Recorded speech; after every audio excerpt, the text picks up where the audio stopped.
let's just dismiss now the Book of Mormon. Remember, it's Moroni's comment on the end. The 9th chapter of Mormon, we've got to wind that up, where he starts in the 36th and the 26th verse, the 9th chapter. You want to be here? Well, turn this thing off. Come on, turn it off. It's a fine way. The lie detector, I don't like it.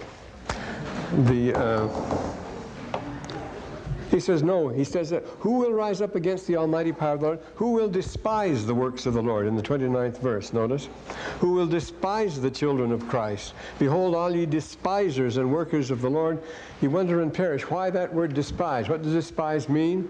Deispicio, it means look down upon. Hold as inferior. Hold yourself as above that sort of childish nonsense. That's what despiser. And that's the only way you can reject the word of the Lord. You can't be neutral. You can't laugh it off exactly. And you can't argue with it and get angry. No, just despise it. We don't even consider that stuff. That's for children. That's guff. And that's, I say, the only way you can reject it is to despise it. So that's why he's talking in this way. And then work out your own salvation with fear and trembling before him. This is the great issue, the fearsome decisions we have to make here. Be wise. Notice how personal it is. Work out your own salvation in fear and trembling before him.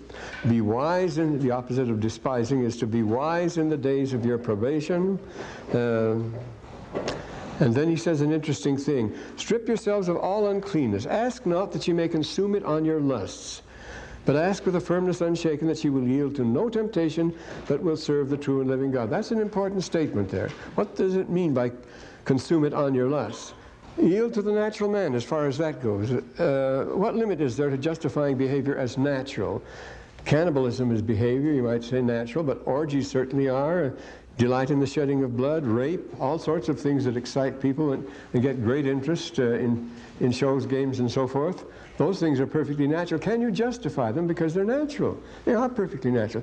You actually have to resist them. There's such a strong natural drive. So he says, ask not that you may consume it, that is, consume your desires, fulfill your life and your wishes on whatever you want to do. If it feels, that's your lust, you see, on your lust. If it feels good, go right ahead. Don't do that, he says, even though it is a natural temptation.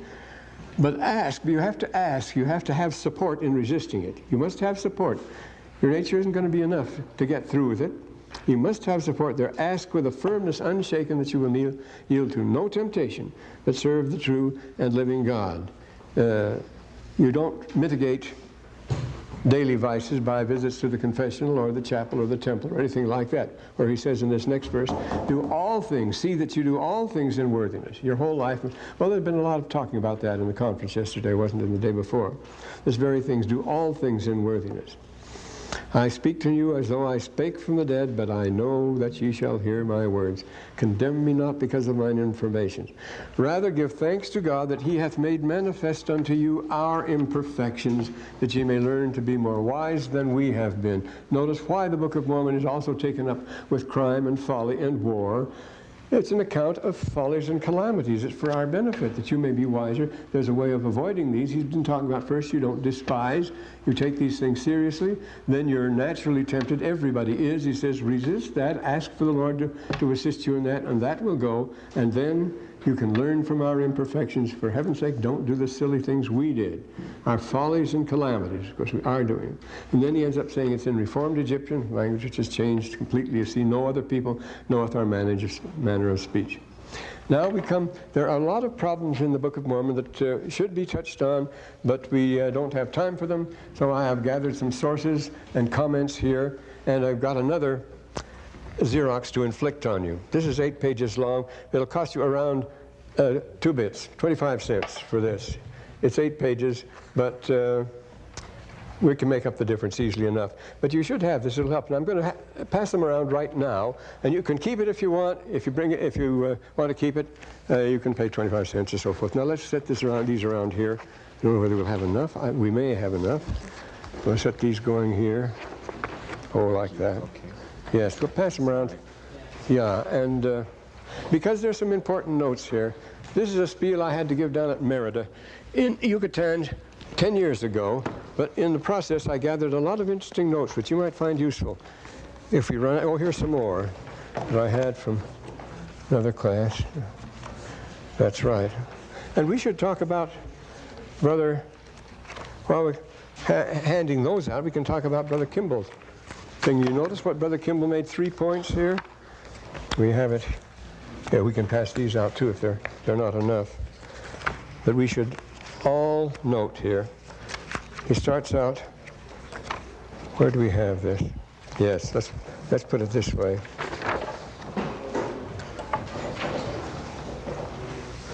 He talks about the marvelous earth we find ourselves on, the dark and threatening clouds. The Lord gave us a choice world and expects us, but, he says, be righteous in obedience to his commandments. That's what we've just been talking about. But when I review the performance of this people in comparison to what is expected, I am appalled and frightened. He starts out that way, and then page 4. Then he talks about 3 things. The first one is, as you'll notice, the deteriorating environment. We've noticed that's become much more serious since. The second is the quest of affluence. That's the next subject you talk about. And the third is our trust in deadly weapons, in military power and military solutions. All these, of course, are fundamental in the Book of Mormon.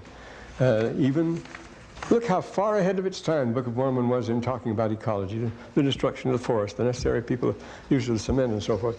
Well, these things are talked about on this thing that's being handed out now. You all have one of these called the Book of Mormon and the Ruins. Did they get around yet? Where are they at? They're going slow. Who doesn't? Oh boy. Well, we made enough of them. They're right over there.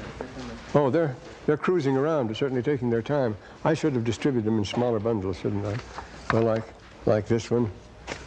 I do have them here, and that one. Efficiency is not our strong point in this life. No, but read and notice the Book of Mormon quotations, and we quotes Mormon and so forth in Brother Kimball's. It may give you some ideas for the paper we're going to ask for. But now this one. Still somebody without these? Oh, they're priceless. Now, wait a minute. Are there enough to go around there? There are not enough? Well, that's odd. I had a huge pile of them. They're still going around up there. 50, 70, 80. This is strange. Well, then, pay attention. Do you have one, Sister Dickersteel? How many don't have them? Oh, that's not bad. Say, you won't miss much. These references are very useful, though. And the first of all is we have the ruins. And this was the thing that challenged Joseph Smith. We'll go through this just fast. And the questions we asked here, well, Mexico is the one place where a student need not apologize for being ignorant and being a tourist. From the first beginning to the present, all who've examined the ruins in the New World, and that includes our own brother Ray Mathene, who wrote a cover page article in the National Geographic a short time ago on the excavations we're doing down there. But everyone who examines the ruins of the New World have been nothing but tourists. They view and they wonder and they guess. And we'll see why. He starts out. Can anybody account for the ruins here? So there's certain questions, as Peter Tompkins says in his work on the Mexican pyramids, that there are certain questions you must ask yourself. And the first one, what about counting through these ruins? Though we have this was a new book at the time, Aguiano, came out, Mexico antes de los Aztecas, and the discussions concerning the settlement of America are very far from over. He notices, we underline, there are countless theories circulating about the origin, say, of the Olmecs. The physical appearance is unknown. The great carved heads, you've seen them down La Venta and so forth, these huge heads with the headbands on them and so forth. They're a complete mystery, he says. La Venta is disconcerting by the mystery of the mental process of these strange monuments. What are they doing? The same holds all the way to the old kingdom of Egypt. Nobody has to this day the vaguest idea, all the arguments and theories about pyramids and so forth, but nobody has a real answer to that. So here we are talking about a mysterious world very far removed from our own. That great monument called the King's Stela, Who was it? What's it trying to say? The necessary information is missing for venturing even the most minimal speculation. In other words, we don't know a darn thing about the monuments, the most impressive ones. He says, no one knows what became of the Olmecs. From 14,000 years of pre-classical occupation, quote, not a single item of clothing has been found. Now that's interesting, because in Egypt, out of Sela, where BYU was excavating, you can walk for miles, and you can kick up the sand, and you'll kick up bones and pottery and so forth, and cloth, big pieces of cloth, 2,000 and 3,000 and 4,000 years old, in good condition. You'll find on the second level of the Cairo Museum, there are whole garments of cloth from the pre-dynastic times made out of the most beautiful linen, gorgeous, as good as any linen they could make today. How did those prehistoric people ever find out that you could take a blue flower and make a fine, tough white cloth out of it? But they knew, and it's good as ours. But in the New World, we don't find any. Of course, it's because of the moisture. But out there in the Libyan desert, you dig into a grave or the side of a well, it would be a grave or a passage or something. They're all over the place. And among other things that get in your way, pieces of cloth. Some of it rust, some of it fine. And the graves we found, the Christian graves and the pre-Christian graves, were magnificently dressed in cloth that is still brilliant. Some people were wearing 4 and 5 different complete costumes at the same time. That would keep them warm. But what an amazing contrast. We have no cloth here at all. And cloth is one of the big things over there. Why were wheels never used? They had wheels in a very active trade and commerce. You know from their toys that they had toy oxen and animals that move around on wheels. They had their wagons, but they never used them in active trade. Why could that be? Well, you can account for that with the Arabs. They'll never use the wheel. See, they were acquainted with the wheel for thousands of years. They say, Shaitan fi dulab. Satan is in the wheel. The devil is in the wheel. He makes it go. You see, it's a great mystery to them how a wheel can work. But they will not. I had a very good friend, a Druze, a very learned man, a 32nd degree Mason and so forth. But he was very suspicious about riding in a wheeled vehicle. He walked everywhere. He didn't like it. Well, why do people do it? Why don't we ride buffalo and oxen? You never see one of us riding a Cape buffalo or a water buffalo, dangerous thing. They'd kill one of us, and you see little skinny kids in Southeast Asia riding them all over the place. See, we have these customs and they stick with us, and so you can't argue about these on the evidence of what's missing in Book of Mormon archaeology, if you can call it that. He says, why were wheels never used for transporting people, merchandise, in a very active trade and commerce? There is no explanation for these things, says Mr. Aguiano. It is a mystery how they were able to perforate hard stone using the stone tools of the time. Well, the hardest and the best and the most perfect stonework in the Egyptians found at a time when they said they didn't have metals. How did they do it then? I mean, the marvelous polished surfaces, cutting these great stones, these great blocks out at the Tura quarry there. And it's most impressive. I mean, it's on a scale you can't conceive of. I'm not talking about the pyramids. I'm talking about thousands of other buildings far under the ground with superb structure. Doing all this in this hard rock without any tools at all. Something is missing here, you see.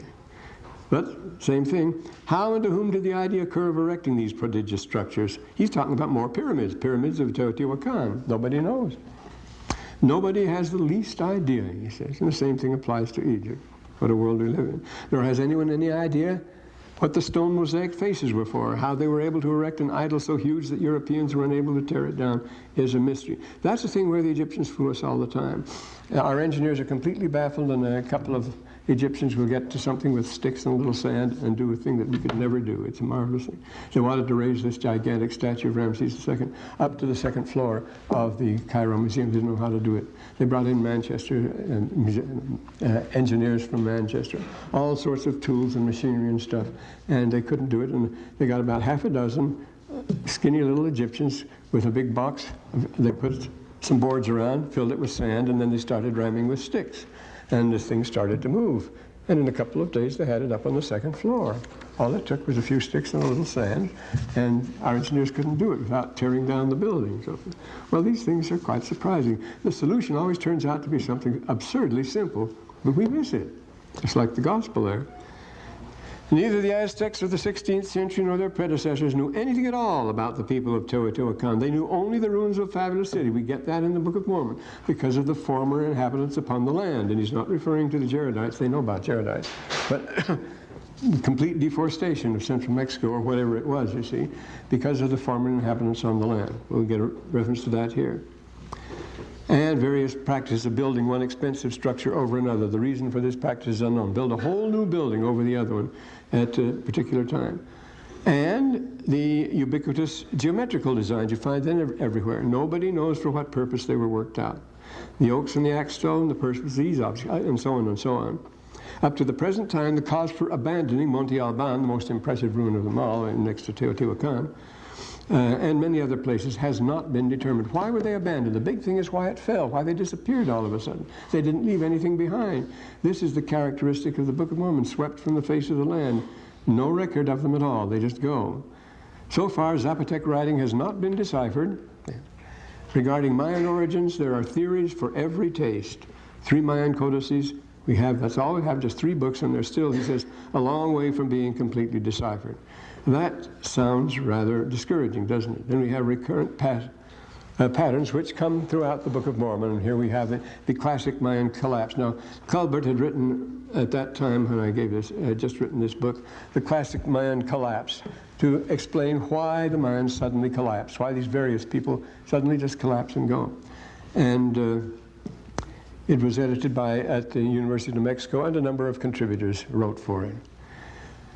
And Culbert says, we probably never really know and will never really and fully identify the relative significance of the various historical facts, or historical forces, their causes and consequences to everyone's satisfaction, since we are in fact frequently unable to resolve these questions with respect to literate civilizations where we actually have written records.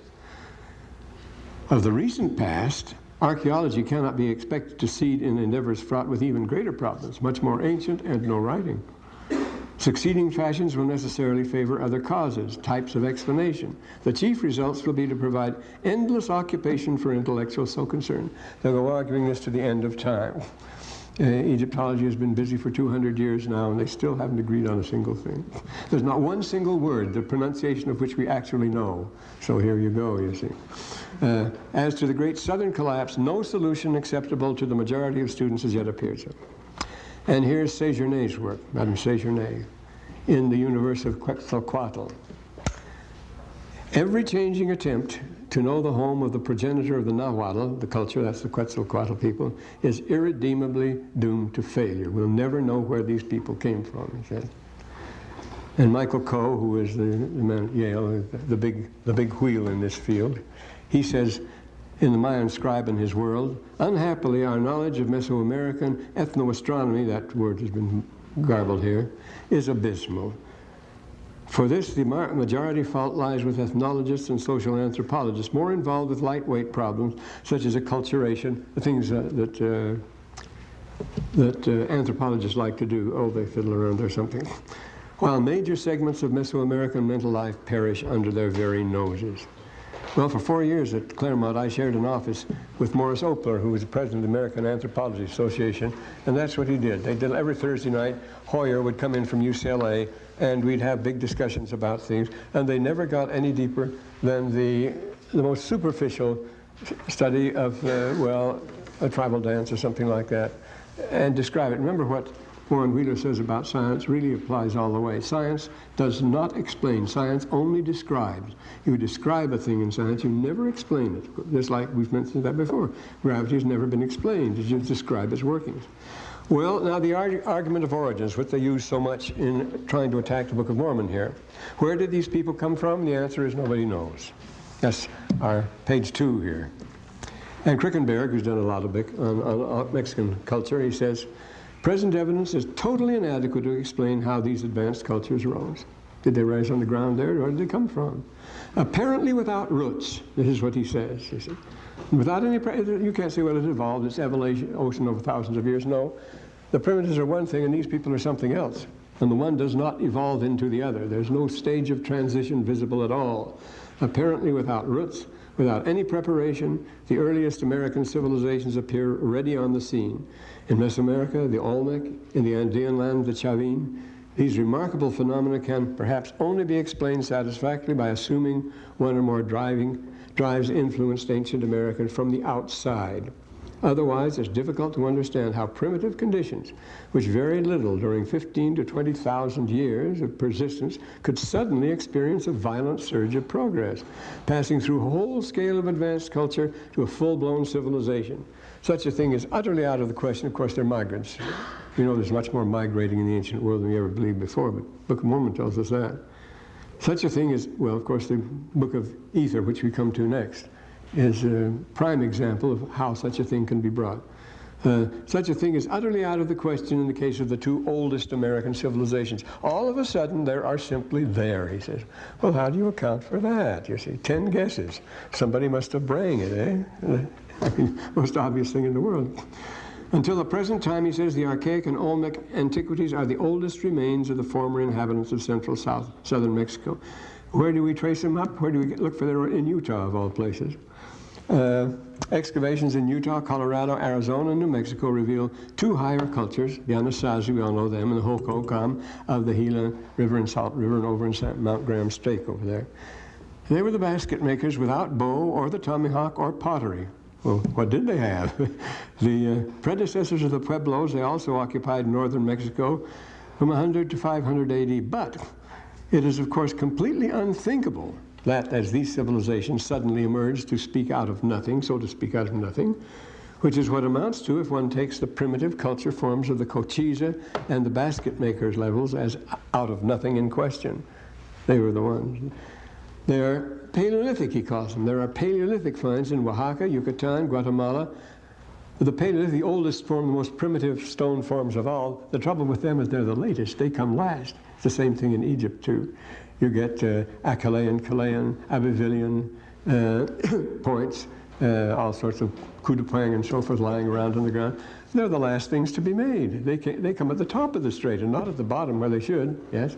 Are there any records of a mass extinction such as all the bones of the Nephites? In one place? Well, that's an interesting place. You don't find them at all anywhere as far as that goes unless they've been preserved, even in Asia and so forth. We mentioned that the next time when we get to Ether here, that sort of thing. But he said, what about these Paleolithic findings in Oaxaca, Yucatan, Guatemala? They are very late and belong to a time when the great classical and post-classical cultures of Mesopotamia had long passed away. They don't fit in. It's funny, the oldest, the most primitive forms of artifact are always found in the latest, not always, but usually found in the very latest straight away, after all the rest had gone. Of course, well, we have that too. Now it's very well known that people that anthropologists visit as primitives are just people that have declined from former civilization. They've gone out hiding in the woods. Not only are we completely ignorant of the Olmecs, how the Olmecs got their highly developed technique of working jade, their astonishing skill as sculptors handling enormous stone blocks, and their high art of portraiture, but the greater riddle still remains to be answered. Where does their sophisticated system of writing and calendar reckoning come from? The oldest known in Mesoamerica. So we have a problem here. Then Aguiana says, the Aztecs and the Toltecs knew nothing about the people who occupied the land before them. Remember, Aztecs and Toltecs come later. They come after the time of Christ, 8th and 9th century and so forth. So this is not going to answer the problem. That's not going to answer the question at all. Where were there people before the Nephites? The third item here. Well, there certainly were, according to the Book of Mormon. Latter-day Saints were disturbed when we read that remains much older than the Book of Mormon are found in the continent. Well, of course they are. We assume that everything that's found is either Nephite or Jaredite. But read Helaman 3, 4, and 12, where he says, yes, and they did travel to an exceeding great distances, so much that they came to large bodies of water and many rivers. Yea, and even did spread forth into all parts of the land, into whatever parts had not been rendered desolate without timber, because of the many inhabitants who had been before inherited the land. Very interesting thing. There were lots of people there before them. They'd wiped out all the timber, and when they wipe it out, that stays that way. And so we have here, well, we'll read the rest of that. Here we learn how the Nephites pushing up from the south an exceeding great distance. It's more than, notice here, it's more than 1,200, if they were from Guatemala, say, to the Valley of Mexico. In that case, it's more than 1,200 air miles from Guatemala to Mexico City, directly by air. That's a long way to push, you see, if it was that, of course. In a major infiltration, they settled a clearly defined territory. As the Book of Mormon describes it, there was a sea to the north. We should put a map up here, I suppose. A sea to the north. Well, there's a map in here, so you can see that. A sea to the north and south, as well as the east and west, can only be found in one region in the Western Hemisphere. That's Mesoamerica and central Mexico here, where we have it. Yeah, here. You see, the Isthmus of Panama curls back on itself, so that the eastern entrance mouth of the canal is in the Pacific, and the western mouth of the canal is in the Atlantic. It reverses itself, and as it passes, it moves to do that. It has quite a long, 120 miles, goes east and west. And so there's a sea north of it, a sea south of it, there's a sea east of it, and a sea west of it. This will only obtain in that particular part. That may be a clue. We're not going to argue Book of Mormon geography. That's certainly so. The expressions referred to the seas were ancient, east and west, and so forth. In the Codex Ramirez, which is published in Mexico City, we are told how the first Montezuma conquered almost from sea to sea, and he ruled to the sea southward and in another direction to the limits of the Great Sea, 300 leagues to the south. So he ruled almost from sea to sea. There are the sea on all sides here, as well as north and south. The central highland of Mexico is described in all early accounts as a land of many waters. That's what's in the back here. I don't know how it got in, but it might be useful. Many waters and streams here, and of course there was much more water at that time. As you all know, Mexico City was built over the water. And indeed, Edward Sellaire, who wrote the old classic, the old 4-volume classic on early Mexico. He collected more data than anybody else, but it's in the early part of the century, but he did a great work. Sellaire maintains that the name usually translated highlands, Anahuac, really meant land of many waters. Now, the complete deforestation of the land doesn't suit the vast forests of the north, a very serious problem in ancient Mesoamerica, as it is today in Mesoamerica. Those are the jungles that are coming down. And we refer to these statements in Helaman, with the condition of the Valley of Oaxaca in the 5th to 6th century, 5th to 9th century. There we're told, in the Valley of Oaxaca, that overpopulation, quote, created a growing shortage of timber for construction of firewood and for cooking, apparently reaching such an alarming extent that the hills were completely stripped of forest. Now, in the Book of Mormon, they make a rule, remember, that they're not to cut down a single tree. It's so strict. They have denoted the whole thing. Nobody worried about deforestation in Joseph Smith's day. They thought the woods were endless, of course, inexhaustible. I used to say when I was a kid, chopping all down all the trees in Oregon, inexhaustible. No, they weren't. They still act as if they were. So the hills were completely stripped of forest. According to W.T. Sanders, among the major causes contributing to the rapid decline and collapse both in the highlands of Mexico and the Mayan country was the necessity of bringing more land under cultivation with a corresponding decline in forest products. And so they had to build with cement. It tells us in the Book of Mormon, as we know. In that passage we cited, there's a very interesting, Peter Tompkins quotes Catherwood as saying, the mortar that's used at Labna. Labna is where that beautiful gate is, and there's quite a bit of highway. They show they made ancient highways. That's way up in Yucatan, not down in South America. Labna is a very beautiful gate, and the highway leading to it, a ceremonial gate. But there's lots of concrete used, and it was analyzed. Catherwood found it was the very same mortar that was used, the Putzwalana, which was used by the Romans with such effect, with building with concrete. But there's a more recent study from August 1980, National Geographic, in which it's quoting here, it's by S.J.K. Wilkerson, we haven't got it here. He says, in the use of poured concrete, says the engineer colleague David Hyman, El Tajín builders excelled in a technique remarkably similar to today's. So it wasn't just mortar between bricks or between stones. It was poured concrete. When they say it was cement, it was real cement, which comes as a surprise. It was Roman-type cement, and you can write down here, National Geographic, August 1980, page 216. It was poured concrete, and they excelled the techniques remarkably similar to those today's. So, in addition, the next page tells us the expansion of land clearance might have reduced availability of forest resources. Acceleration in high population areas where potential fodder that was gathered for fuel as the expansion of Mayan culture in the late Classic became more costly and less reliable. Instead of reporting spectacular ruins, the new settlers in the land, the Book of Mormon, find only depleted resources, timber all used up for housing and fuel. Since such forests never returned, the damage could have been exceedingly ancient. You know, the Provo Canyon used to be heavily timbered. Then there was the Great Forest Fire in 1915. Never grew back again. Nothing ever grew back. But, so those things are remarkably permanent. The inhabitants had disappeared throughout the entire land, which had once been occupied by a vast population. For the Nephites, they were simply the former inhabitants of the land. The non-committal term and the failure to mention Jaredites, even by way of speculation, make it clear the new pioneers had no idea who those people might have been, you see. Only that they were been there a long time, long enough to clean out the forest, and also that they had filled the land. They were very numerous. Not Lamanites, for Lamanites were contemporary savages, not a lost civilization, or something else. So the moral is the stumbling block by saying, oh yes, there were people here millennium before. Well, we're going to have a book of Ether for that. And this question about racial, was the Lamanites a single racial stock? Well, we've mentioned that enough to show how mixed up these people were. But here are some interesting quotes anyway. The racial issue is confusing because through the years, this simplistic explanation that you either had to be a Lamanite or a Jaredite, and a Lamanite or a Nephite, and the Jaredites were completely extinct, and that was it. Well, we've always been so simplistic.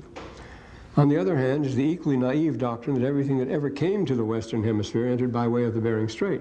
That's that one shot, and they still cling to it. That was Hrdlicka, the famous anthropologist who came to Harvard and started working on this, and he devoted his whole life to prove a passage along the Alaska Land Bridge, the Bering Strait, when it's shallow there, and when the ocean goes down, you can cross, and people have. Well, there's no objection to their coming in that way at all. The Hopis call that coming in by the back door. They were aware of the tradition. Those people came down. See, the Athabascans were different people. And so we have here this business of coming in. Well, this theory of the Mongolian extraction and the passing over the Alaska Land Bridge and so forth is in Josiah Priest's American Antiquities. I have an original first edition of this, incidentally. And everybody in Joseph Smith says that's the way. We know that all the Indians, all you have to do is look at the map, and you can see they came over the Bering Strait. That's what they'll tell you in the Geographic or anywhere you're going to read it. It's so neat, but it's simplistic. It's as if nobody else came, and this is why. Iguano says there are among the Indians, Mongoloids, there certainly are. Negroes, there certainly are. Southern European types, many of them. Giants, Semitic types, Mediterranean types, Pygmies, Venezuelan, Brazil. Many anthropologists consider it impossible that all these types should be traced to a single Bering Strait route from Asia. South American skulls and dialects both have a strong oceanic resemblance and indicate a Pacific crossing. That's a quotation from Iguano. The strong skulls and dialects both indicate a strong Pacific crossing. I remember a married couple from Hawaii were having their honeymoon, and they were in Gallup, New Mexico, at a shop that was run by a brother who was from the First Mesa. He lives up on the First Mesa. He's and he has a little curio shop in Gallup, and that's in Palaka. And this couple came in, and they started talking about the curios, talking among themselves, particular language, and he says, I know what you're talking.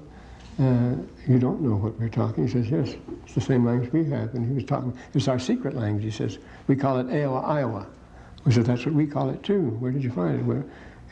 You are a Hopi, aren't you? No, he says, we're from Hawaii. And they were speaking the Iowa language, which is a private language. But that was, I always say I'll think of his name, and I will in 10 minutes.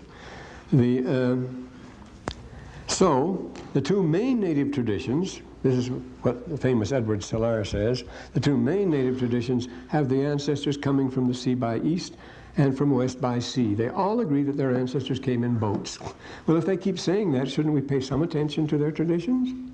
No, they crossed the land bridge across Alaska there. Well, and then those favoring the single-shot explanation, the land bridge, of everything, have been significantly silent on the subject of blood types. Now, G.A. Matson, he's a member of the church, and he is the director of the National Blood Bank in St. Louis. So all the types and so forth, all the data passes through his hands. He administers it, of course, but he's aware of all these things, and he's kept careful check on this. We do have a national blood bank there, and that's where Brother Matson is. Might put that down. And he finds, well, they find at the blood bank there, the dominant type among the American Indians is type O, though some tribes, like the Blackfeet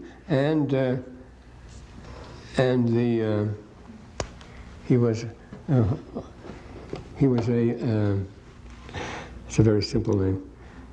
Like the Blackfeet are 100% type A, the Islanders and some of our tribes like Blackfeet and Blood Indians, and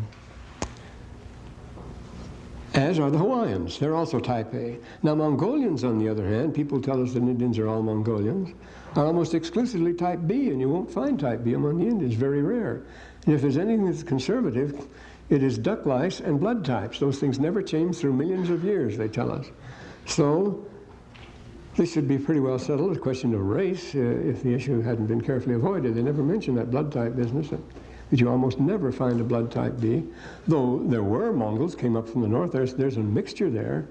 But the dominant is A, which is the same, incidentally, as the Arabs and the Jews, is the type A. I mean, the dominant type of the Indians, yes, is type O. Excuse me, I shouldn't have mentioned that.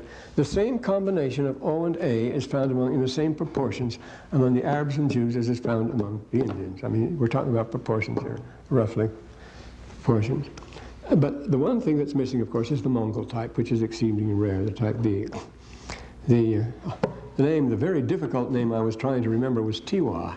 Now that would throw you, wouldn't it? He's a Tiwa, this brother Palaka was a Tiwa. Very interesting tribe. Remember, I was up there and I said, how many people speak Tiwa? He said, a lot of people speak Tiwa. 150 people speak Tiwa. Well, let's all learn Tiwa, eh? Now, related to the problem of race is that of migration. There, the experts have recently been bold to speculate. And it's been crippled by the doctrine that the first people to come were the only comer. Why can't people come after that? The only objection the Book of Mormon says, the only condition the Book of Mormon lays down to people coming to this continent is that they come with the approval of the Lord, knowledge and approval of the Lord. That's it. They can come before Lehi or after Lehi. The 10 tribes theory is demonstrative, Agriano says, but nothing would keep people from coming over. We have nothing against Egyptian or Phoenicians or Viking landings, and there's no trace of surviving racial types. In each case, how can we be sure? Many noted that the great ceremonial centers of Mesoamerica. Now this is interesting. When you see them, what are you reminded of? You remember of Southeast Asia. That heavy ornate decoration, the towers, the great detail, the overdressing and all the rest of it, are reminiscent of Angkor Wat, which is the beautiful one there in Burma and Siam, the great temples there, and Khmer civilization of Southeast Asia, as Donald Coe says. Robert Heine Gilder, an Austrian who has spent many years on this particular subject, he calls attention to the oft-stunning resemblances between the exotic remains of Cambodia, India, Mexico, Guatemala. They all look just alike in their way. Impressive number of Chinese elements in Olmec, the tiger cult, the bronzes, the jade carving, and so forth. You'd think you were in China there.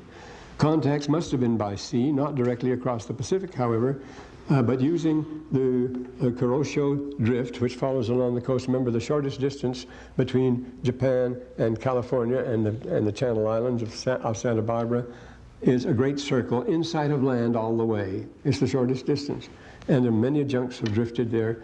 The introductory chapters of Cleland's History of California recounts junks and Chinese coins and fans and things that have been found, bronze handles and like that have been found in the Channel Islands along the California coast, because junks have drifted there. That's the last thing. Richard Halliburton, a sensation writer and sensation seeker of the 30s and 40s, decided to imitate that. He started that in a junk, but his junk was badly built and he was never seen again.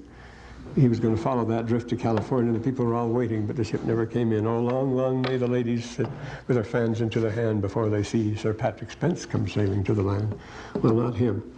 But there is something seriously wrong here, for the whole Southeast Asia complex doesn't arise until the 9th and 10th centuries after Christ. Well, we're way off on our schedule here. It's supposed to come from them, and yet they're much, much later than these. So how do we account for that? They could not have been inspired by cult centers built 1,000 years earlier. The only explanation, he says, is to look for a common source. And where do you find it? In the Near East. They both get their ideas from the Near East at a much earlier time. It is there, according to Hugh Nibley, that we must find the originals, both of American and the East Asiatic forms. That's why they look alike. They had common origins. And that happens to be where the Book of Mormon people came from. We left out the word where. No, that happens to be where. The right where. But if the people came from Asia, there's a puzzling lack of cultivated plants and domestic animals in the Old World. In the New World, as well as an absence of the latter, we don't find in the New World the plow, the potter's wheel, the bellows, glass, iron, stringed instruments, and the true arch. We don't find any of those, as well as certain cultivated plants and so forth. Well, Hugh Nibley said that accounts for the nature of the migration that was made. It was a small group of religious people seeking religious asylum, apparently, which is what Lehi's group were, you see. It wasn't people bringing a whole culture with them in mass migration. This is more than outbalanced by the more important cultural items, such as political patterns, which you can bring with you in your baggage if just one family. Cosmology, art, religion, symbolism, ceremonial, architecture, and so forth, which are far too much alike in the two hemispheres to be explained by the recent far-fetched theory of conversion. Now the point is here, we don't have certain things at all, and yet these other things, which are even more fundamental because they're mental property, intellectual good, they're here, and they're here full-blown. The solution is the type of migration indicated. The people who crossed the sea were not artisans or technicians, they knew a lot about it there, but cultivated folk of religious and intellectual, he says, priestly persuasion. Well, that's Lehi's family right down to the ground, and the people that went with him. What is indicated, according to Hugh Nibley, is carefully planned and prepared undertakings primarily with missionary goals. Well, look at Alma and look at Nephi. He thinks of himself, he leaves his pious community. That's what they're doing. They're spreading the gospel, and they're not to natives in the land, as I said, but among themselves. And that's they go out into the desert just like the people at Qumran in the Dead Sea Scrolls. They go out to live a proper religious life and expect the coming of the Messiah, to live the plan of salvation as the Lord laid it down for us. That's what they're doing here. Not necessarily missionary goals, but religious goals, to set up their own community of saints. Then why not trace, there's a misprint, then why not trace, that is right. Then why no trace of Southeast Asiatic religious teachings in America?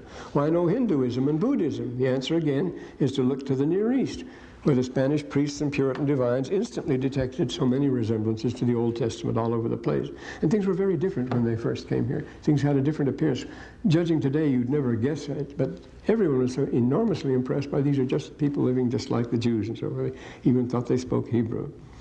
And these parallels, of course, they were conditioned to see that, but nevertheless, you read a book like Boudinot's Star in the West, written in 1820, and you'll see how much these resemblances, how people like Washington, Jefferson, Franklin were absolutely convinced that the Indians were of Hebrew descent. Joseph Smith could have got it from them, eh? But then the problem would be to write it up.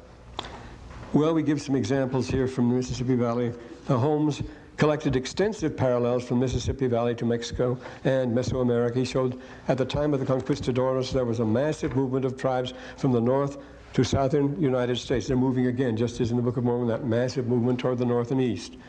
The Cherokee came from Lake Erie, for example. And the platforms of the Mississippi Valley are right out of Mexico. Well, for that matter, you visit the best city to see it in, I guess, best town to see it in, would be Hotavilla, where you have 5 kivas that are built just on the model of Mexican temples, as far as that goes. There's towers. Well, we have to hurry on here. And whether they're migrating too far, here's this map. It's given here. What he tells us here, a superficial concept of distance reinforced by a false perception of present-day boundaries. We're quoting here of the Americans as one of the most things, perhaps most popular. What he's showing is that the distance from one end of the Inca Empire, which runs all through the Andes, and which the Incas made a daily milk run with goods and military, they would send military inspections, troops, every day from one end to the other. It would take more than a day. But the length of that Inca Empire is greater by far than the distance from Mexico City to New York. It's by far greater, and they did it regularly. It was a regular run, you see. But here he takes it as far as from Colombia to New York, and it goes through Yucatan and all these others. But of course, that's a longer way around. But it's the same, you see. It's the same air distance. It's even shorter. the question, they couldn't negotiate those great distances. They couldn't go that far. Well, the moral teaching is the most important here. Now, this is what happened. People often ask, where are the great heaps of evidence that would confirm the Book of Mormon?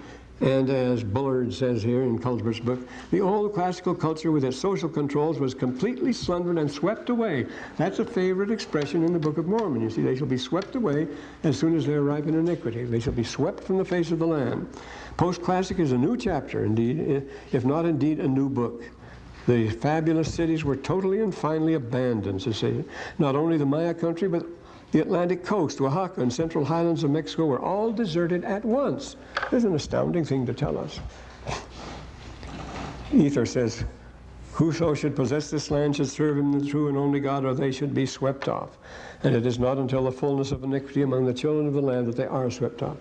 How do the horrendous successes indicated some of the paintings and carvings match with the Book of Mormon? We have them. Well, the fullness of iniquity it describes. This takes us to the dark side of early American civilizations. Rites and ceremonies employed by the Indians of New Spain, a 16th century Spanish description, which is quite terrifying so far. They become strong in their perversions. They were alike brutal, sparing none. We're quoting Moroni here. The Book of Mormon says they had perverted the right ways of the Lord. They had the religion, see, they had ceremonies, but they perverted them to this extreme extent. And this, we mentioned this before. Here we have Quetzalcoatl, the great prophet and savior, departing with a promise to return. The other was the cult traced to the time of King Waymak, at which time the people turned to war and human sacrifice. We've seen that. The evil has two aspects in the Book of Mormon: a general corruption, licentiousness, with frequent mention of delight in the shedding of blood, and the other is the domination of secret societies with their oaths, signs, insignia, and so forth. These last are very much in evidence in post-classical art. This is what did it, you see.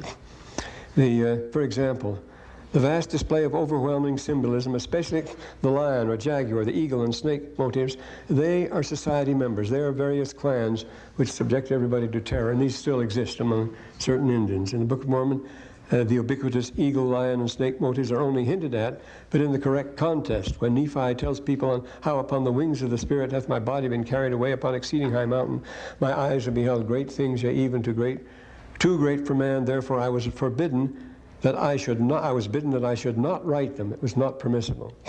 He was therefore bidden that I should not write them. He comes as near as permissible to hinting at the sort of thing that was perverted. Well, there's one thing, there's a parallel here, beginning on page 7. After all, the purpose of his study was to say, why did this all collapse? And then you see, over-successful, overstrained, and probably overbearing, Tikal would have been at the mercy of ecological, social, and political catastrophes. They obtain many riches. They are lifted up in the pride of their hearts. God condemneth you, and if you persist, his judgment must speedily come upon you. See, there's the Book of Mormon speaking the same language. As civilization becomes more complex, it becomes more vulnerable. As we discover to our increasing horror in recent years, the problem of maintaining unity increases geometrically. We're told the rise of population density here, militarism, a shift from egalitarianism to rank stratified society. See, on the left side, in the Book of Mormon side, many merchants, many lawyers, many officers distinguished by ranks, broken up. Notice, maintenance of unity increases geometrically. The rise of population density.